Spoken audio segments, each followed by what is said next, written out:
Silakan. Baik, Assalamualaikum warahmatullahi wabarakatuh. Saya ucapkan selamat pagi, selamat siang, selamat sore, selamat malam untuk seluruh peserta webinar Tenaga Kesehatan Cegah Stunting Sejak Dini, Panduan Praktis Nutrisi Ibu Hamil. Pada sesi kali ini, kita akan melanjutkan sesi pertanyaan yang kemarin belum selesai pada sesi materi inti kemarin. Hari ini saya akan membacakan beberapa pertanyaan untuk dijawab secara langsung oleh Dr. Arya Wibawa. Saya sapa terlebih dahulu Dr. Arya Wibawa sudah bergabung. Assalamualaikum Ya, dokter.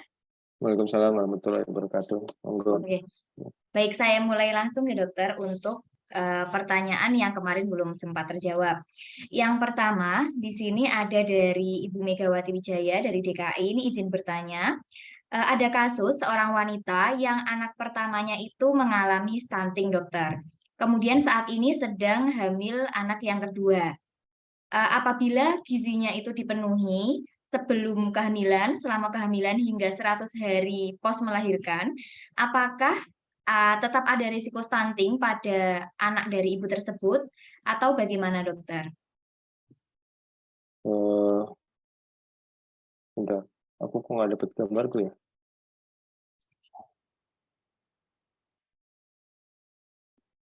Tes Ya, videonya mana ya? Kok nggak ada? nggak muncul dok. Udah. Ya, gimana tadi? Coba diulangi lagi. Ya. Jadi ada kasus seorang wanita yang anak pertamanya itu mengalami stunting, kemudian saat ini hamil anak kedua. Itu resiko stuntingnya bagaimana? Apakah dengan Oh, memenuhi kebutuhan gizinya sejak sebelum kehamilan, saat kehamilan, dan hingga 100 hari setelah melahirkan? Apakah itu akan mengurangi resiko stuntingnya atau bagaimana dokter?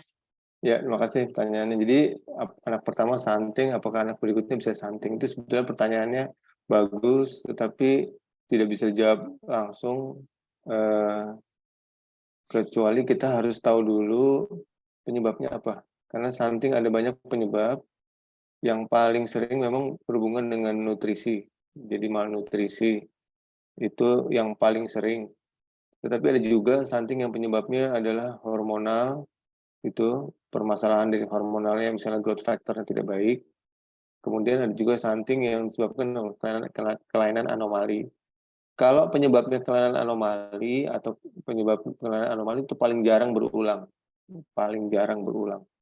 Kalau penyebabnya hormonal, tergantung. Kalau dia penyebabnya yang diturunkan bisa berulang, bisa ya.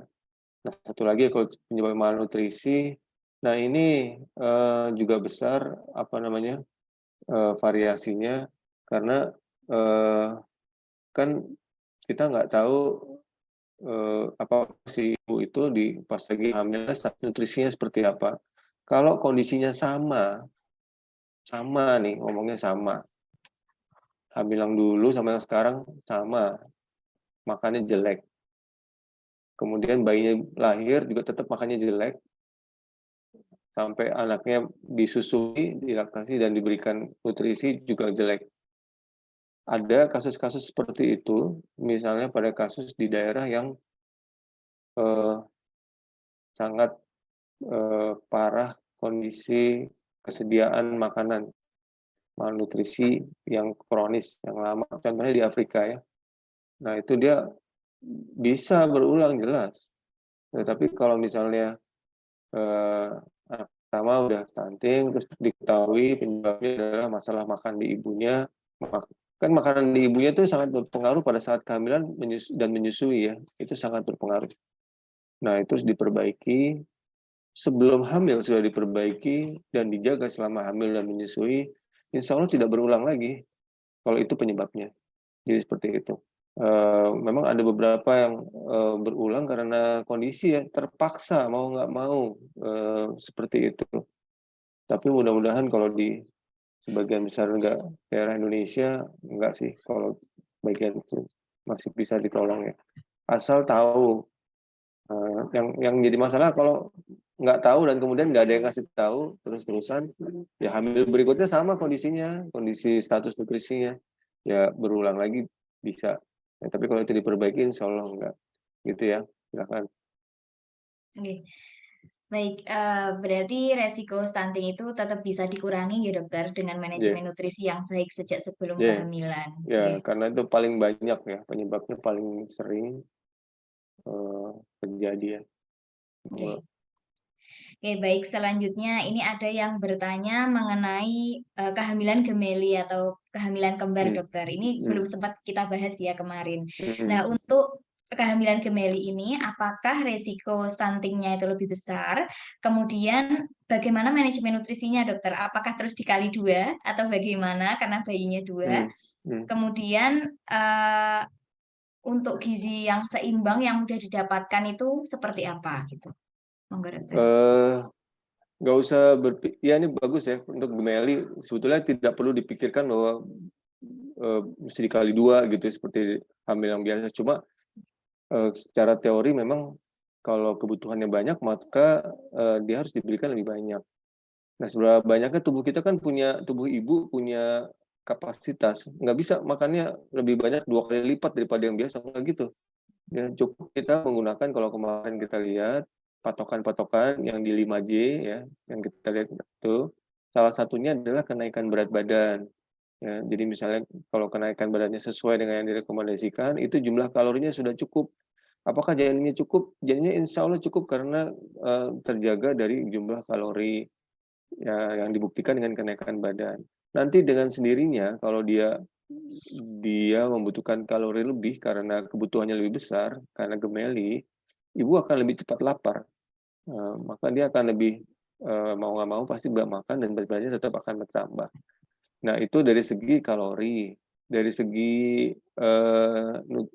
jenis juga sama, walaupun dia kembar ya jenisnya sama. Jadi jenisnya itu kan berbagai nutrisi yang dibutuhkan tetap dimakan. Nah, yang tadi kan ditanya jumlahnya. Jadi jumlahnya itu jangan soal mikir kalau anak kedua dikali dua, kalau anak ketiga triplet dikali tiga, nggak gitu, ya. Karena akan terbagi dengan sendirinya.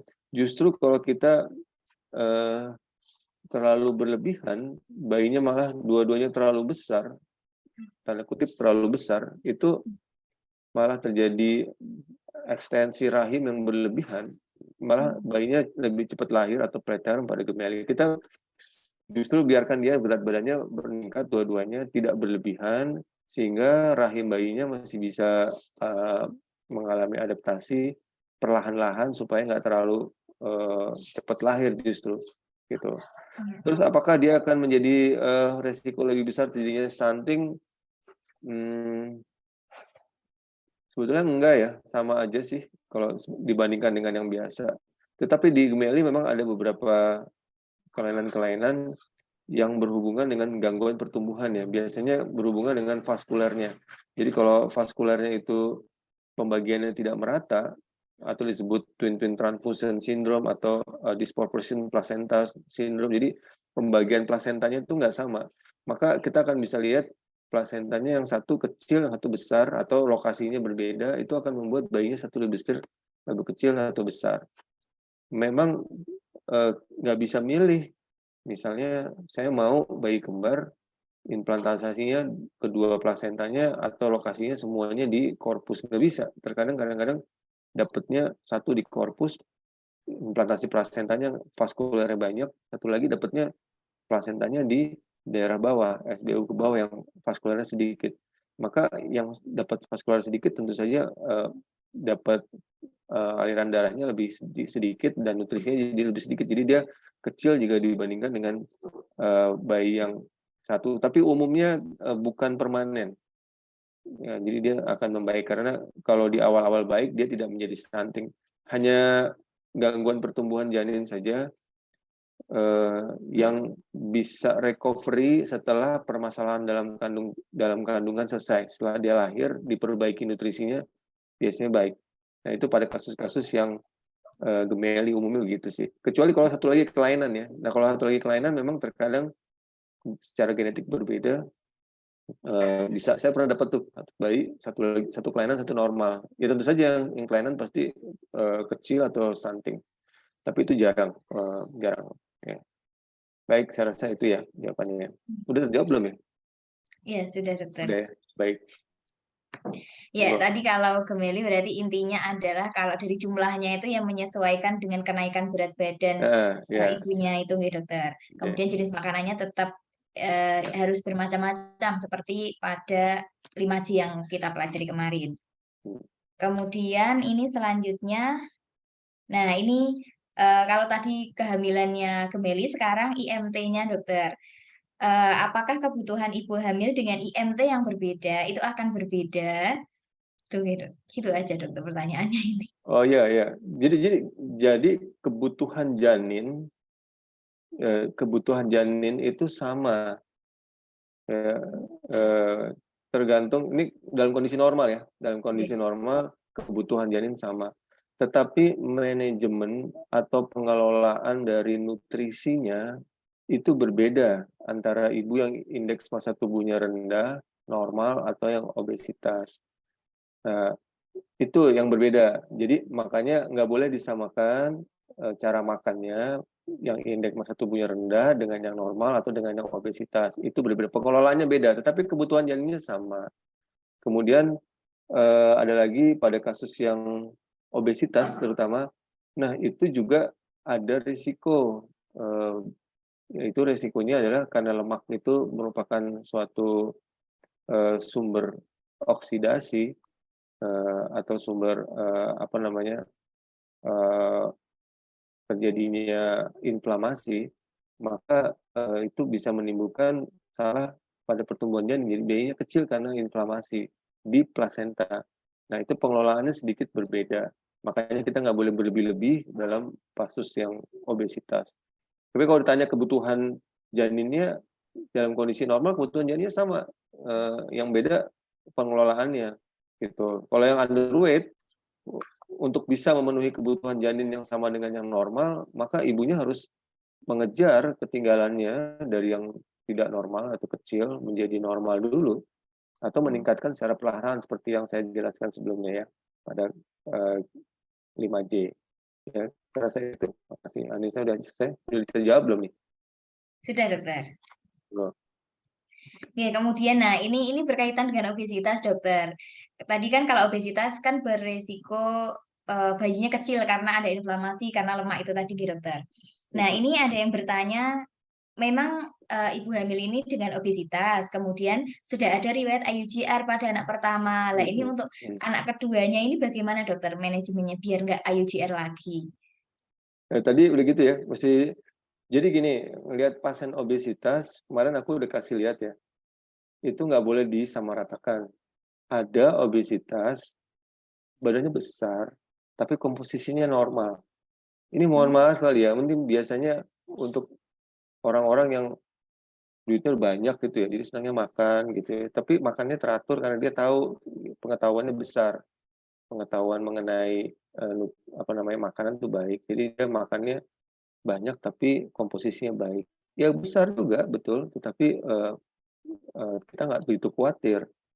Nanti berbeda lagi, mohon maaf kali untuk yang kaum duafa, karena dia susah untuk mencari makanan-makanan yang baik, maka dia memutuskan yang penting kalorinya cukup, dan kalori cukup biasanya karbohidrat. Nah, karbohidratnya itu nanti akan berubah jadi lemak. Besar juga orangnya, tetapi nggak sama komposisinya. Ya, bisa saja orang yang seperti ini biasanya walaupun dia besar, tetapi kekurangan asam lemak esensial gitu. Kalau yang tadi yang tipe yang pertama besar tapi asam lemak esensialnya cukup dalam tubuhnya, asam aminnya cukup, kalau apa namanya si ininya cukup apa mineralnya cukup. Nah seperti itu. Nah kita harus bedakan dulu seperti itu ya. Nggak boleh disamakan. Kalau yang tipenya yang tadi yang komposisinya normal, maka nggak terlalu bermasalah. Ya, kita cukup menjaga antioksidannya yang besar, gitu, yang cukup banyak dibom dengan antioksidan, berbagai macam antioksidan, biasanya DHA atau juga beberapa multivitamin. Ya, itu maka dengan sendirinya naik dengan nggak masalah. Tapi kalau yang tipe yang kedua nggak bisa begitu. Selain antioksidan, kita juga harus memberikan nutrisi yang sifatnya memenuhi, misalnya asam amino sama asam lemak esensial. Nah, kalau enggak, Ya bayinya tetap nggak tumbuh juga, seperti itu. Selain ya jadi, makanya kita harus lihat dulu ini masalahnya, di mana.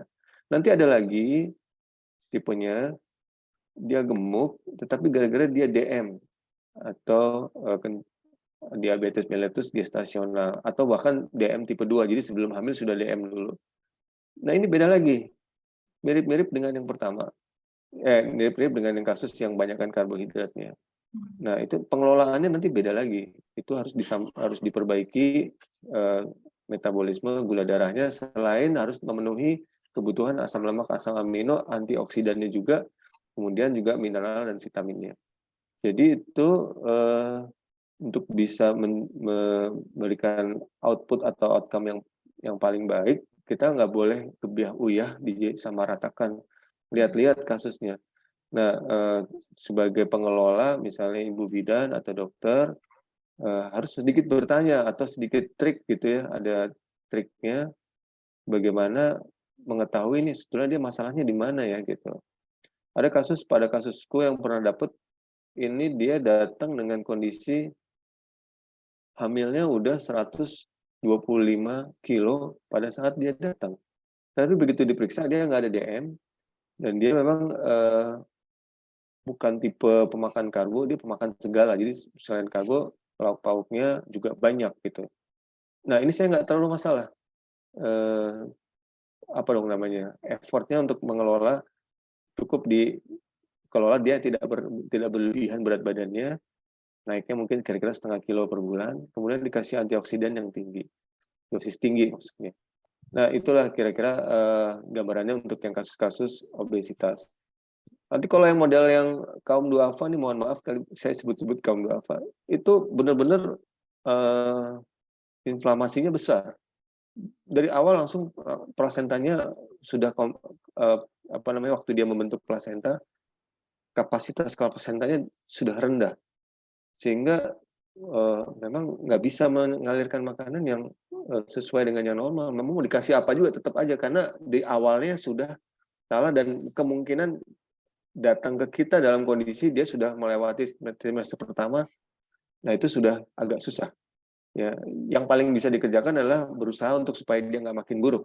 Tapi untuk dia bisa lebih baik itu agak agak susah kalau misalnya memang status nutrisi awalnya memang tidak baik. Gitu aja, Anissa, monggo. Iya. Iya baik, berarti tadi untuk yang pasien obesitas itu tidak bisa disamakan ya dokter. Kita Ya. harus melihat kondisi obesitasnya seperti apa, apakah Mm-mm. nutrisinya dia Mm. secara lengkap terpenuhi atau hanya karbo aja yang dominan seperti itu ya dokter. Ya, ada Baik. tambahan, kan Ya. ada tambahan juga ini, seringkali kalau pergi ke dokter, nanti dokternya akan bilang, "Ya sampean turunin dulu berat badannya baru hamil." Yah, emang gampang berat badan itu hamil, gitu.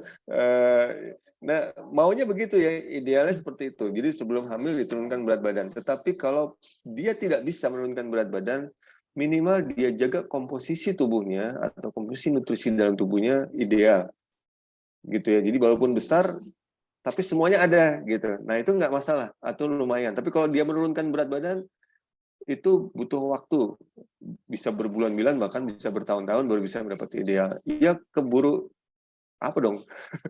Udah Buru keburu tua dong. hamil gitu ya. Oke. Gitu ya. Nah, Iya. baik. Oke, mungkin saya sambung sekalian ya dokter dengan yang tadi, kalau mau program hamil diminta menurunkan berat badan dulu itu.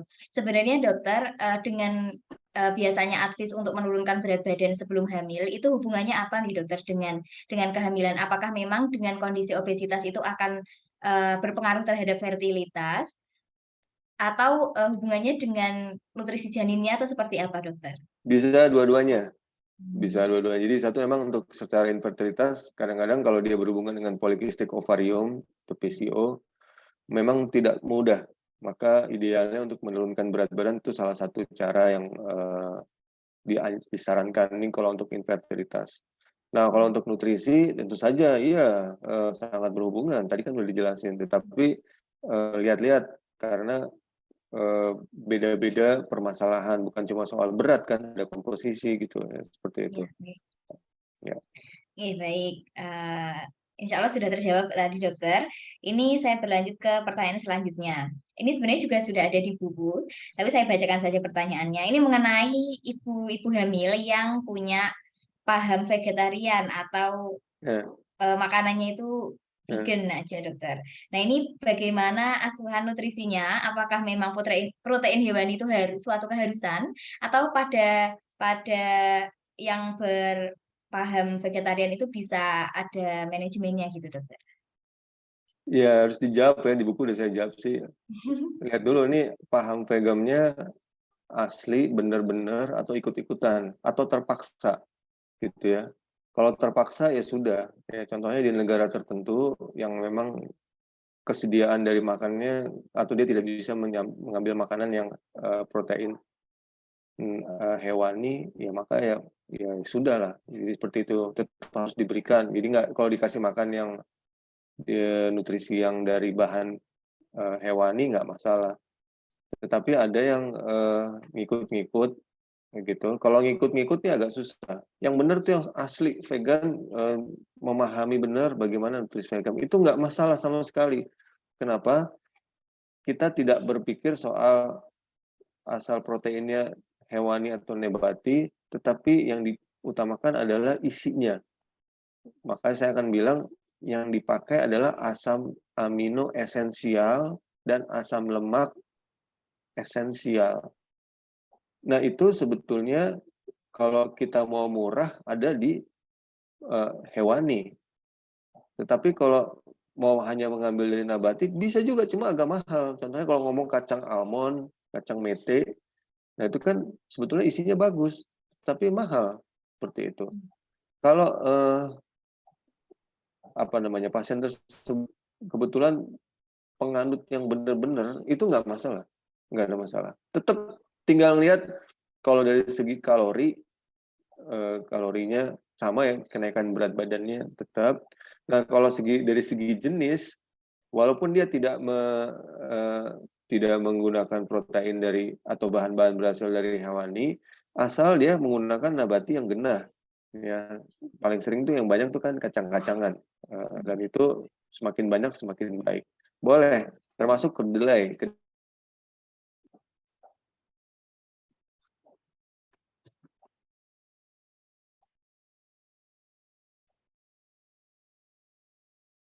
Halo dokter,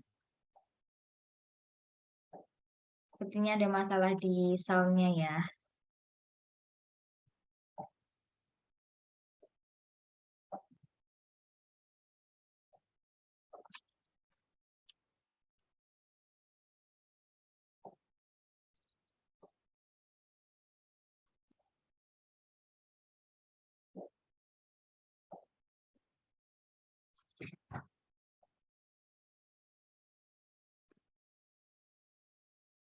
Iya, tadi Sampai mana tadi? ya tadi sampai Putus. kacang-kacangan, kedelai itu bagus untuk Iya, yang iya, iya. vegan itu.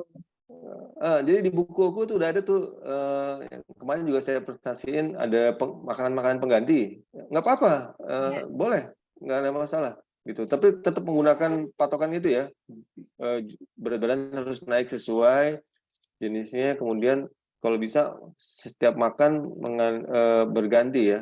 Misalnya kalau makan yang mengandung protein kan, kalau itu ada kedelai ya, jadi tahu, tempe, kacang-kacangan, jamur dan sebagainya itu di apa dong, dikelola secara baik. Boleh, boleh, nggak apa-apa gitu ya. Yang masalah kalau dia ngikut-ngikut, nih kalau ngikut-ngikut itu mau vegan tapi nggak mampu beli yang mahal. Artinya dia beli yang barang-barang yang bahan-bahan eh, produk nabati yang murah-murah yang biasanya isinya tidak mencukupi. Nah sayang anaknya, sayang. Sangat gitu. Yang paling bisa menolong tuh susu, itu lumayan. Jadi vegan terus dia minum susu itu lumayan. Tapi nggak semua ya vegan minum susu ya. Ada yang juga nggak mau minum susu. Boleh ya. Jadi gitu ya. Jadi prinsipnya yang diperhatikan adalah bahan dasarnya ya, asam amino esensial, asam lemak esensial, mineral esensial, dan vitamin esensial juga. Kemudian dapatnya kalau itu adanya di bahan nabati monggo ya silakan. Cuma biasanya agak mahal seperti itu.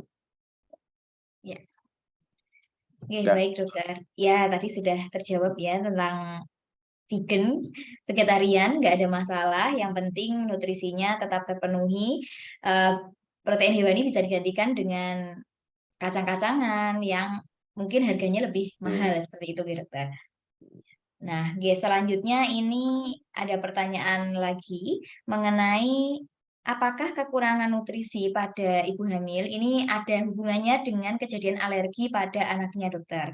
Kemudian beliau juga menanyakan lagi, apakah kekurangan nutrisi saat janin itu semuanya itu bisa dikejar saat sudah lahir atau bagaimana, dokter? Ya, ini yang pertama debatable ya. Jadi para ahli belum sepakat untuk itu. Tetapi saya akan bisa bilang tergantung kondisinya.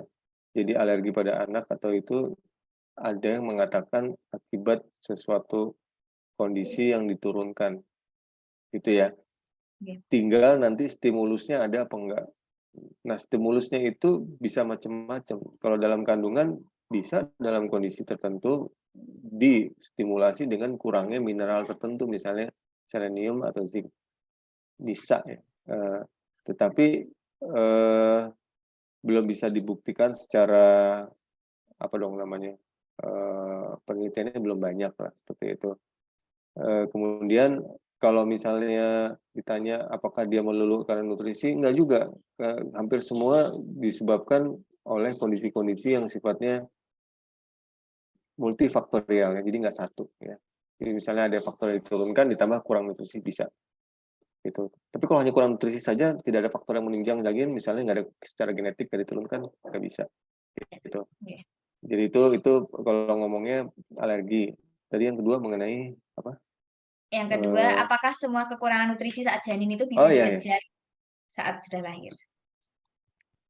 Nah kemarin kalau ngelihat ya ada fase-fase pertumbuhan janin ya, dari awal plasentasi, kemudian ada juga fase hiperplasi, hipertrofi, dan hipertrofi. Nah, kalau kurangnya di fase-fase trimester 3 atau hipertrofi itu kan jadinya kan wasting pada anaknya nanti ya, kurus. Itu bisa, insya Allah bisa dikejar, diperbaiki sampai dia usia 2 tahun di luar kandungan sangat memungkinkan. Tapi kalau dia terjadinya permasalahan secara besar berat, bukan cuma onset di fase hiperplasi, onset tapi juga berat, jadi kekurangannya itu banyak. Nah itu bisa mengubah namanya metilasi DNA. Nah metilasi DNA itu mengubah sifat dari profil eh, profil dari fenotip si anak. Jadi anaknya bisa kecil, tetapi nggak bisa dipapain lagi karena dari awalnya sudah diprogram untuk jadi kecil karena untuk kebutuhannya tidak terpenuhi pada saat itu. Nah, nanti begitu lahir emang dia profilnya kecil dan nggak bisa dikejar lagi. Nggak bisa dikejar lagi untuk jadi besar, cuma kebutuhan nutrisinya bisa dikejar tetap seperti itu. Jadi ada orang yang nutrisinya sudah baik, tapi kok dia nggak besar-besar ya, dia segitu-segitu aja. Gitu-gitu aja terus. Saya contohnya misalnya gitu ya. Gitu. Gitu ya. Itu ada seperti itu. Paling banter dia bisa menambah lemak jadi gemuk, kecil gemuk. Nah, Bantet gitu saya ya itu dok ya kemarin jadinya itu karena di awal sudah diprogram eh, pendek. diprogram untuk menjadi kecil karena kesalahan atau kekurangan yang sifatnya ekstrim di awal, gitu ya. Jadi tujuannya apa? Kalau tujuannya memperbaiki nutrisi, insya Allah begitu lahir diperbaiki nutrisinya bisa, tetapi belum tentu mencapai kondisi yang kita inginkan berhubungan dengan fenotip. Fenotip itu artinya tinggi, Gambaran. gitu ya, besar orangnya seperti itu. Nah, belum tentu, ya. Apalagi kalau ngomongnya kapasitas miokard ya, otot jantung itu juga belum tentu. Tapi nutrisinya insya Allah bisa diperbaiki dan tetap masih bisa, upaya itu harus ada. Justru malah menurut saya kalau di dalam kandungan udah diketahui bayinya bermasalah kecil, ibunya bukan hanya memperbaiki di masalah nutrisi, menyusui, makanan tambahan, juga harus memberikan stimulasi-stimulasi tambahan supaya apa ya, terutama kan fungsi otaknya ya harus distimulasi lebih dini supaya lebih cepat berkembang. Jadi Ya. gitu. Jadi jangan berkecil hati kalau di dalam kandungan kecil masih tetap bisa insya Allah gitu ya. Oke. Ya. Oke, baik. Tadi saya simpulkan bahwa tergantung kekurangan nutrisinya itu saat fase hipertrofi atau hiperplasi gitu nggih, Dokter. Ya.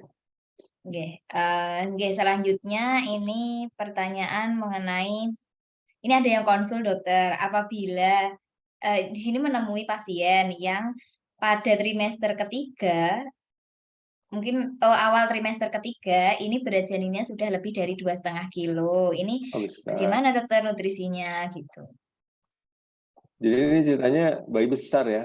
Ya, Awal semester 3 itu artinya kan mungkin di sekitar 26-28 minggu ya. Seperti itu. Terus berarti itu artinya bayi besar.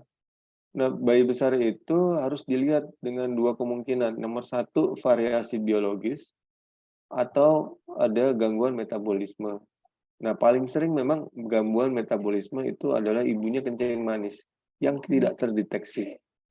Nah, masalah karena bayinya juga mengalami gangguan metabolisme naik turun dan sangat berbahaya jika gula darah ibu tidak stabil atau tiba-tiba drop, bayinya sangat masalah, bisa asfiksia gitu ya, atau bisa asidosis di dalam kandungan. Maka suka terjadi pada kasus kencing manis ya, dalam kehamilan, bayinya mengalami IUFD ya, tiba-tiba sudden death.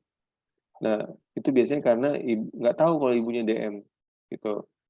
Tetapi kalau jadi itu masalah kalau ibunya DM. Jadi kalau seperti itu bagaimana? Kalau seperti itu ya mau nggak mau kita harus melakukan pengelolaan terhadap ibunya. Ya, apakah makannya harus dikurangin? Ya, tergantung si ibunya mengalami kelebihan kalori apa enggak. Gampang lihatnya kalau dia ibunya dalam indeks massa tubuh normal naik 4 kilo per bulan, ya pasti kelebihan gitu ya. Eh, kan coba bayangin kalau 4 kilo per bulan 9 bulan berapa ya? 9 kali 30 kilo itu nah. gitu ya. Gitu ya. 36 kilo iya. Nah eh, itu artinya kelebihan. Artinya kebanyakan. Jadi kalau pas kondisi kayak gitu bayinya juga besar wajar karena kadar glukosa ibu terus-terusan ada tinggi terus. Nah, tapi kalau dia tipe bayinya itu bukan kelainan metabolik di ibunya, tapi variasi biologis. Saya kasih contoh di negara kita yang memang bayinya rata-ratanya besar itu dari Sumatera Utara nih. Nah, Sumatera Utara itu bayinya bisa besar. Jadi kalau dia lahir di bawah 3.000, ini bukan anak kita nih. Gitu. Gitu, gitu ya. Nah, itu besar-besar ya, emang besar-besar. Jadi mau nggak ya dia mau besar ya. Tetapi sebesar-besarnya dia di awal kalau 28 minggu nggak bisa 2.500. Ya, kan kalau 28 minggu itu kan 1.200, paling banter 1.500 atau 1.600. Tapi kalau dia 2.500 nggak normal. Ngomongnya di awal semester 3 kan ya, kan Ya, gitu. awal. Nah, Oke. kemungkinan lain apa? Kemungkinan lain salah usia kehamilan. Itu juga bisa. Ya, jadi sebenarnya dia bukan di 28 minggu, jangan-jangan udah 32 minggu. Seperti itu. Itu biasanya karena kasus-kasus yang haidnya nggak teratur. Gitu. Aku rasa itu ya, cukup ya. Oke, baik, Dokter. Tadi kalau trimester 3 awal sudah lebih dari 2,5 kilo itu sudah pasti tidak normal ya, Dokter ya. Sangat besar Ya, ya, ya. bayinya. Makrosomi itu masuknya nanti. Ya, oke. Oke, baik. Selanjutnya, pertanyaan selanjutnya ini lebih ke stunting, Dokter, mengenai stunting. Hmm. Apakah gangguan psikologis anak itu bisa menyebabkan stunting? Oke, sudah itu, Dokter. Baik, ini kan istilah stunting itu kan sebetulnya untuk batita ya. Atau balas juga boleh di bawah 5 tahun atau di bawah 3 tahun. Yang antropometriknya.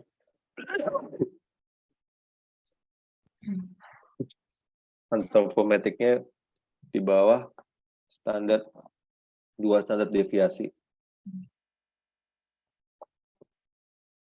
Nah, kita lihat dulu, kalau anak di bawah 2 tahun bisa bikin stres nggak ya? Bisa jawabannya. Ya, terutama kalau dia sudah mengalami gangguan-gangguan dari lingkungannya. Bisa. Terus-terusan. Akibatnya dia nggak mau makan. Nah, karena dia nggak mau makan, ya gitu, jadi pertumbuhannya jadi terhambat. Ya. Apalagi anak-anak yang di atas 2 tahun, mungkinnya udah mulai teman-teman, istilahnya sekarang apa sih? Dibully. Oh, iya. Masih kecil, masih prasekolah udah dibully sama teman-temannya. Apalagi dibully oleh keluarganya. Dia bisa stres dan itu memicunya dia nggak makan. Bisa. Gitu. Jadi kalau tanya bisa apa enggak, bisa. Tetapi sebagian besar sih ketersediaannya. Atau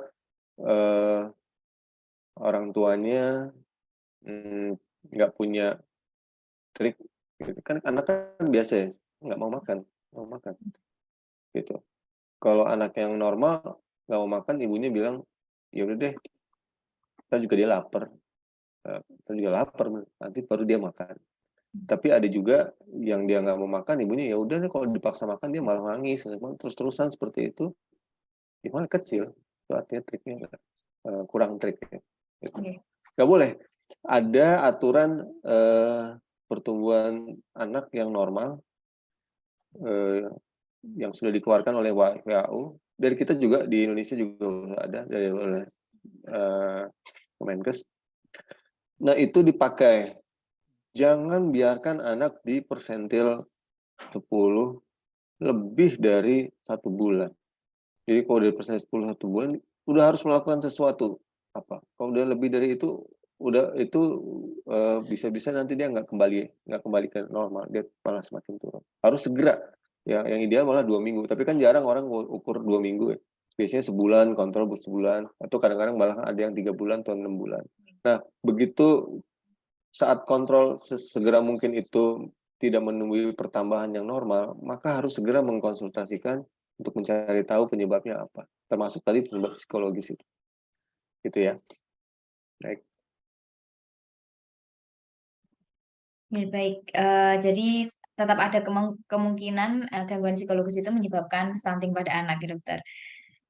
Oke, selanjutnya ini pertanyaan juga masih terkait dengan stunting, dokter. Sebenarnya istilah stunting itu definisinya seperti apa? Apabila anak itu BB per TB-nya itu memang stunting, tapi anaknya itu sebenarnya cerdas, makannya juga mau, perkembangannya sesuai. Itu apakah juga dikatakan stunting, dokter?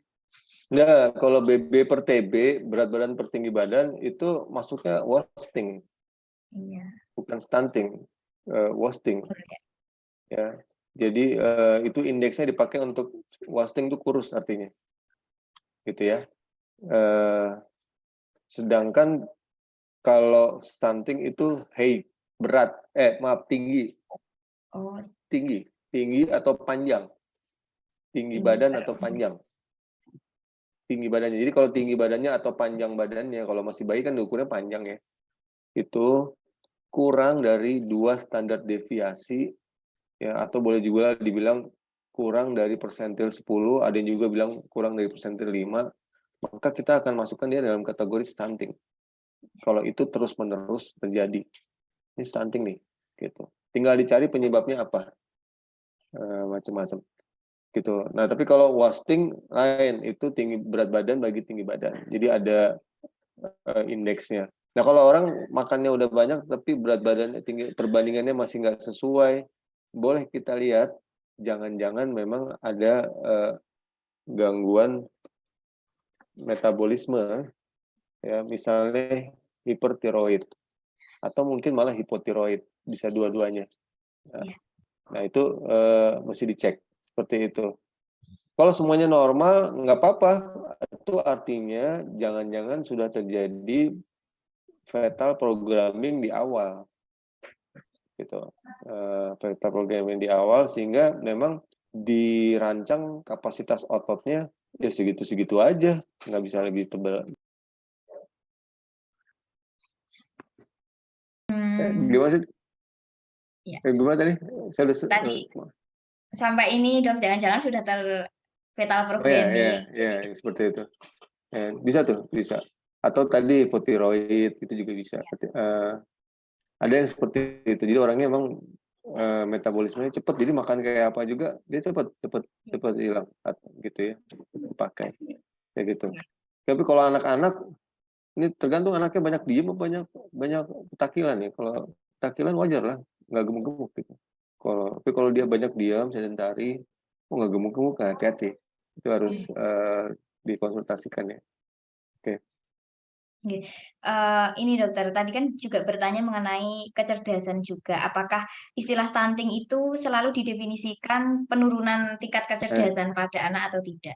Baik, ini bagus banget pertanyaannya. Justru yang kita takutin dari stunting salah satunya adalah mempengaruhi kecerdasan dari anak. Kenapa? Karena kecerdasan itu bahan dasarnya atau modal dasarnya adalah anatomi dan histologi atau pemenuhan kebutuhan saat otak terbentuk dan atau otak berkembang. Nah, kalau saat seperti itu dia tidak terpenuhi kebutuhan nutrisinya, baik itu yang makronutrien atau mikronutrien, dengan sendirinya kapasitas otak untuk melakukan suatu pekerjaan juga berkurang. Itu wajar, sehingga susah untuk berpikir yang berat gitu misalnya. Nah itu resiko yang kita ingin banget tidak terjadi. Makanya begitu stunting, jangan lama-lama. Kalau udah terjadi, diagnosis langsung harus diatasi. Kalau diatasi seperti itu terus, risikonya anak ini atau individu ini justru dia kecerdasannya rendah, justru nggak bisa. Yang kita nggak mau tuh. Nanti dia nggak bisa jadi kayak kalian gitu menjadi dokter atau masih baru ngikut tes udah nggak lulus lagi gitu. Akhirnya justru jadi pekerja-pekerja kasar jadinya, atau dia nggak bisa melakukan pekerjaan-pekerjaan yang sifatnya memerlukan intelijensia atau kognitif yang tinggi. Nah, ini yang kita nggak mau. Saya sedih banget kalau kita ya orang Indonesia ini anak-anaknya stunting tuh, aduh, nanti jadinya malah kriminal karena nggak dapat pekerjaan, mereka akhirnya berbuat kriminal seperti itu. Mau ngapal Al-Quran aja susah mungkin karena dia nggak bisa untuk apa namanya membaca, terus dia kapasitas otaknya mielinisasi rendah gitu. Nah, orang yang udah itu kan anak-anak ya. Orang yang udah dewasa, apalagi orang yang dewasa saja, saya atau mungkin lebih senior dari saya, itu kalau kita nggak jaga nutrisi kita, maka proses mielinisasinya tidak baik, atau boleh dibilang namanya plasticity dari otak itu tidak baik. Ya cepat demensia, cepat lupa. Nah itu makanya kita tetap harus menjaga nutrisinya atau bahannya, kemudian dilatih, distimulasi. Nah salah satunya mungkin ya membaca Quran, itu salah satu caranya ya, membaca. Nah itu baru bisa. Ya, seperti itu. Jadi sangat berhubungan antara stunting dengan kecerdasan, sangat berhubungan. Kita nggak mau sama sekali bayi kita atau anak-anak kita rendah ya, nggak cerdas gitu ya, kalah bersaing nantinya. Gitu. Baik ya. Oke. Baik dokter, ini tadi kalau pertanyaan dari peserta sudah dokter. Ini saya mau nambahin sedikit dari teman-teman juga. Ini tadi dokter menyinggung masalah tiroid nih dokter, sama sebelumnya kita juga membahas tentang kecerdasan janin. Sebenarnya apakah ada ya dok hubungan antara hormon tiroid dengan kecerdasan janin ini, dan bagaimana cara kita mengoptimalkan perkembangan otak janin supaya akan jadi anak yang cerdas seperti itu sejak dalam kehamilan, itu optimalisasinya bagaimana? Oh iya, kita ngomong hormon tiroid dulu ya. Dia masalah kalau hipotiroid, Oh. bukan hiper. Hmm. Kalau hipotiroid masalah dengan kecerdasan sangat. Nah hipotiroid itu biasanya Salah satunya penyebabnya kan yang yodium rendah ya. Kemarin aku sudah bahas tuh. Kalau yodiumnya rendah, yodium itu salah satu mineral esensial untuk perkembangan otak. Jadi kalau dia rendah, dia masalah. Makanya karena dia sangat mempengaruhi kadar hormon tiroidnya di janinnya sendiri, gitu ya. Nah terus maka kalau kasus-kasus yang hipotiroid tidak terdeteksi pada saat awal kehamilan, disebutnya hipotiroid kongenita, tidak terdeteksi pada kehamilan, udah pasti pada masa kecilnya dia mengalami gangguan pertumbuhan, gangguan kecerdasan terus tuh, terlambat kalau udah gitu. Nah, makanya saat ini teman-teman bagian anak sudah mulai melakukan screening tiroid pada bayi baru lahir. Walaupun angkanya kecil mungkin untuk satu daerah ya, tapi kalau untuk nasional besar banget ya. Sangat besar yang kasus-kasus hipertiroid untuk nasional ya. Jadi makanya mereka sudah masuk dalam screening bayi lahir dengan hipotiroid. Kalau nggak salah sedang diusahakan masuk dalam BPJS ya. Baik itu ngomong hipotiroid ya. Jadi sangat berhubungan dengan nutrisinya, terutama mikronutrien ya. Baik. Yang kedua tadi bagaimana membuat bayi cerdas. Ini pertanyaan pasien sih. Ya, jadi pasien sering tanya, dok, saya mau bayi saya pinter gimana ya? Bapak ibunya pinter nggak ya? Oh pinter kita dok gitu. Tanya lagi dokternya pinter nggak? Wah dokter pinter gitu. Ya, ya, insya Allah anaknya pinter. Kenapa? Karena memberi petunjuk atau mencari tahu bagaimana cara mempelajari pintar dan mengikutinya. Nomor satu adalah bahan dasar atau fungsi dari otak, kapasitas otak harus sesuai, harus maksimum. Itu nggak bisa cuma doa, walaupun saya akan bilang doa itu hal yang pertama, ya. Tetapi harus dipenuhi nutrisi-nutrisi yang bisa membentuk otak. Ya, tadi kemarin udah sebutin nomor satu kan glukosa, oksigen, asam amino, asam lemak esensial, jadi long chain PUFA ya, asam lemak tidak jenuh rantai panjang. Ya, nah, itu harus lengkap. Kemudian mineral-mineral. Nah, itu harus dipenuhi. Kalau dalam kandungan yang memenuhi siapa? Ya ibunya. Ibunya yang memenuhi. Pada saat menyusui yang memenuhi siapa? Ibunya. Ya. Maka ada istilah bahwa makanan terbaik untuk bayi itu adalah ASI, tidak salah sama sekali, tetapi ada syarat dan ketentuan berlaku. Apa syaratnya? Ya ibunya harus status nutrisinya baik. Ya, jadi kalau status nutrisi ibunya tidak baik, terus nyusuin bilang itu ASINya yang paling bagus. Ya, enggak, harus diberikan tambahan. Ya, karena status nutrisinya ibu baik, tidak baik, ya ASINya juga tidak baik. Gitu. Nah, jadi bahan-bahannya terpenuhi dari kapan? Dari awal. Dari awal kandungan sampai dia lahir, sampai dia menyusui, sampai dia dapat PASI, ya, yang dibilangin sampai 1000 harus terpenuhi. Bahkan sampai dia dewasa tetap harus terpenuhi. Gitu ya. Sampai dia usia sekolah dia harus terpenuhi bahan-bahan tersebut agar kapasitasnya tidak kurang. Itu yang pertama. Yang kedua, berilah stimulasi yang pandai. Ini masalah jika antum memberikan gadget yang saat ini sebagian besar anak-anak nggak bisa lepas dari gadget. Masih mending kalau dia pakai gadget, kemudian diawasi oleh orang tuanya, sehingga yang dilihat itu adalah hal-hal yang baik, yang menstimulasi otaknya untuk bekerja baik.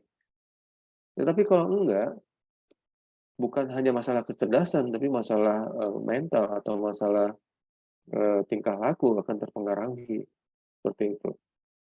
Dulu waktu saya masih kecil, mungkin saya nggak punya gadget, tapi kita banyak mainan. Kalau orang Jawa bilang dolanan ya, dolanan seperti itu. Ya. Nah itu stimulasi. Ya. Kemudian ada lagi cara mengajak bicara. Kalau bayi baru lahir tuh nggak bisa ngomong, jadi cuma nangis aja. Kalau mau lapar ya nangis, mau pup ya nangis. Nah, tetapi mengajak bicara itu adalah memberi stimulasi dia untuk memulai ini suara apa ya? Suara apa ya? Nah, itu membuat stimulasi. Kemudian memberikan contoh-contoh yang baik, itu stimulasi. Kemudian menyekolahkan yang sesuai. Jadi saya termasuk yang nggak setuju, tapi boleh diperdebatkan, anak itu diberikan stimulasi yang berlebihan. Harus menguasai hitung-hitungan yang di luar. Dulu saya masukin anak baru sekolah nih, baru masuk di pre-elementary, jadi bukan, sebelum TK, playgroup. Iya. Kok udah diajarin bahasa Inggrisnya kayak gitu, saya bingung kok diajarin bahasa Inggris gitu ya. Dia harusnya diajarin bagaimana menyapa orang tua, ya seperti itu. Jangan bandingin, ini tuh nanti, ntar dulu tuh, gitu. Karakter dulu ya, Dok, ya. Tapi itu mungkin perkembangan zaman menuntut seperti itu. Saya nggak berani nyalain juga, ya sudahlah, ya kayak gitu. Tapi itu artinya menurut saya membebani anaknya, gitu. Nah itu saya pernah bilang anak saya stres karena dibebani gitu oleh tugas-tugas yang di masa sebelum masuk TK tuh, playgroup seperti itu. Nah, Nah, kayak gitu-gitu itu adalah stimulasi. Jadi istilahnya bahan dasarnya ada, stimulasinya ada. Insya Allah anaknya pasti akan baik, insya Allah. Nah, yakin banget saya kalau bahan dasarnya baik, terus diberikan stimulasi yang baik, yakin banget baik. Gitu. Oke. Terus bagaimana kalau bahan dasar yang baik, terus kita memberikan stimulasi? Oh boleh, boleh. Itu namanya upaya. Ya. Jadi kalau waktu itu pernah lihat yang disampaikan oleh Ustadz Yusuf Mansur kalau nggak salah, kasusnya adalah eh, cerebral palsy ya. Anak itu lahir dengan cerebral palsy. Tetapi bapak ibunya luar biasa, menstimulasi dengan Al-Quran setiap hari, dari dia dinicu sampai dia besar, belum lulus SD udah hafiz. Gitu ya, itu namanya stimulasi. Dan itu bisa, sangat mungkin. Ya, jangan ragu karena otak kita ini bukan benda mati, dia benda yang terus berkembang dan sangat apa namanya, responsif terhadap stimulasi. Maka kalau stimulasi yang bagus, insya Allah bagus. Gitu ya. Jadi gimana supaya anaknya bagus? Pertama, Bahan bapak dasarnya, ibunya ya. bapak ibunya harus pinter. Oh iya. Oke. gitu, gitu ya. Baik, itu saya bercanda ya. Iya. Oke. Oke, baik. Sangat luar biasa sekali tipsnya ya, Dok, ya. Insya Allah akan kita terapkan nanti. Kemudian ini, Dokter, satu pertanyaan terakhir. Tadi kan kita sudah membicarakan mengenai nutrisi saat kehamilan, kemudian kita juga membicarakan sampai stunting, sampai ke anak.